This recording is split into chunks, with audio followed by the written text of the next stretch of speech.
नमस्कार विद्यार्थी मित्रांनो, आज आपण गणित भाग 1 इयत्ता 10वी मधील सराव संच 1.1 मधील पहिलं उदाहरण समजून घेणार आहोत।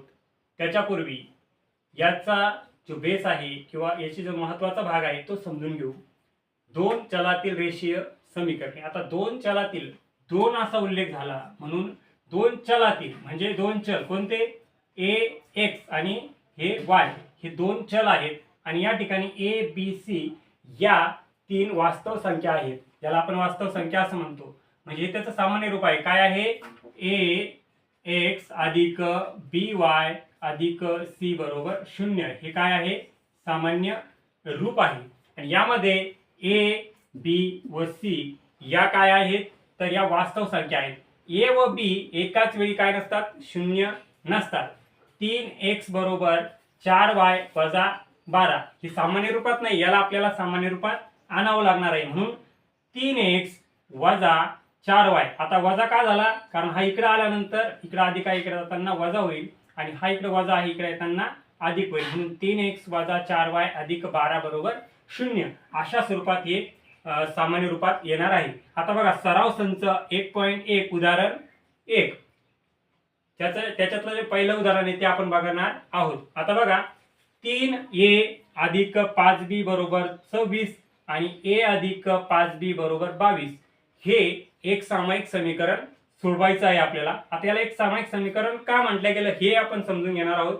ज्या वेळेस आपण अशा आता हे काय दोन चलातील रेषीय समीकरण आहे आणि अशाच दोन समीकरणांचा जेव्हा आपण एकाच वेळेस विचार करतो आणि त्यांना आपण सोडवतो तर त्यावेळेस त्याला आपण काय म्हणतो एक सामायिक समीकरण सोडवणे। आता एक सामायिक समीकरण सोडवणं म्हणजे नेमकं करायचं काय तर आपल्याला काढायचं काय याच्यामध्ये a बरोबर किती आणि b बरोबर किती। a आणि b च्या किमती अशा शोधायच्या आहे।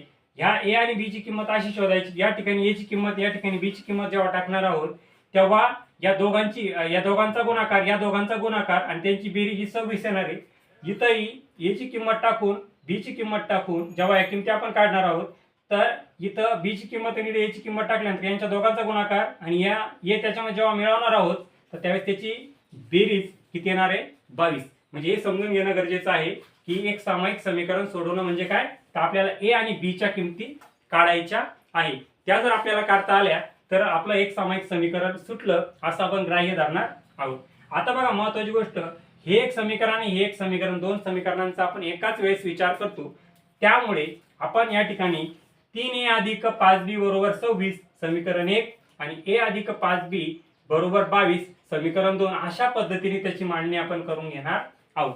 या दोन्ही समीकरण वरती जसे समीकरण आपल्याला प्रश्नात आलेले त्याची मांडणी आपण अशी करतो पण याच्यामध्ये एक अट आहे ती अट अशी की आपल्याला या ठिकाणी एकतर b किंवा a हे दोन जे पद आहेत सारखे पाहिजेत कारण ज्यावेळेस आपल्याला याची बेरीज किंवा वजाबाकी करायची आहे त्यावेळेस त्याचा लोप झाला पाहिजे आणि एका चलाची किंमत आपल्याला मिळते नंतर दुसऱ्या चलाची मिळत असते। या ठिकाणी 5b आणि 5b सारखे आहेत त्यामुळे आपण या ठिकाणी यांचे चिन्ह जर बघितले तर अधिक आहे म्हणून आपण यांची वजाबाकी करणार आहोत। म्हणून समीकरण 1 मधून हे समीकरण 1 आहे मधून समीकरण 2 हे आपण वजा करणार आहोत। आता वजाबाकी करत असताना काय होईल मग 3a अधिक 5b बरोबर 26 समीकरण 1 आणि a अधिक 5b बरोबर 22 समीकरण 2 अशा पद्धतीने याची मांडणी आपण करून घेणार आहोत।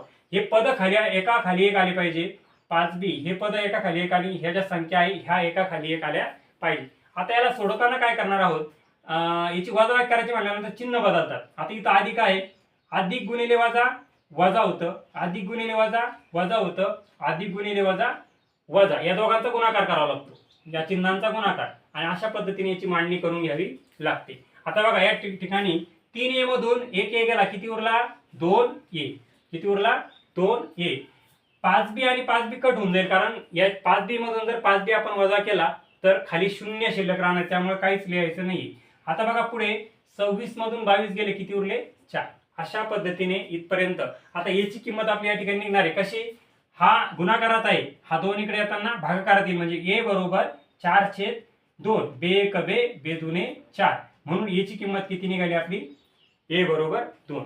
आता आपल्याला काढायची आहे बी ची किंमत. बी ची किंमत काढत असताना काय करावं लागेल, ए बरोबर 2 ही किंमत समीकरण 2 मध्ये ठेवून, आता ही जी किंमत आहे जी निघाली आपली ए ची किंमत, ही समीकरण हे जे 2 आहे या 2 मध्ये जर आपण ती टाकली तर आपल्याला काय मिळणार आहे, बी ची किंमत मिळणार आहे. म्हणून बघा आता बघा 2 ए याच्या ठिकाणी 2 टाकणार कारण 2 आपली किंमत निघाली, अधिक 5b जसाच तसा आपण लिहून घेतला, त्यानंतर 22 जसाच तसा लिहिला. आता इथं काय होईल बघा, 2 हा इकडे कसा आहे अधिक आहे, इकडे जाताना तो वजा होणार आहे. म्हणून बघा 5b बरोबर 22 वजा 2. आता 22 मधून 2 गेल्यावर किती उरतात, 20 उरतात. हे 20 निघाले. 5b बरोबर 20. आता b बरोबर 20 भागिले 5, कारण हा 5 इकडे गुणाकारात इकडे जाताना भागाकारात गेला. 5 एक 5, 5 चोक 20, म्हणून b बरोबर 4. म्हणून a बरोबर 2 आणि b बरोबर 4. अशा पद्धतीने आपण पहिलं गणित हे सोडवलेलं आहे. याच्यामध्ये काही अडचण आली तर नक्कीच कळवा आणि अशा पद्धतीने हे गणित सोडवण्याचा प्रयत्न करा.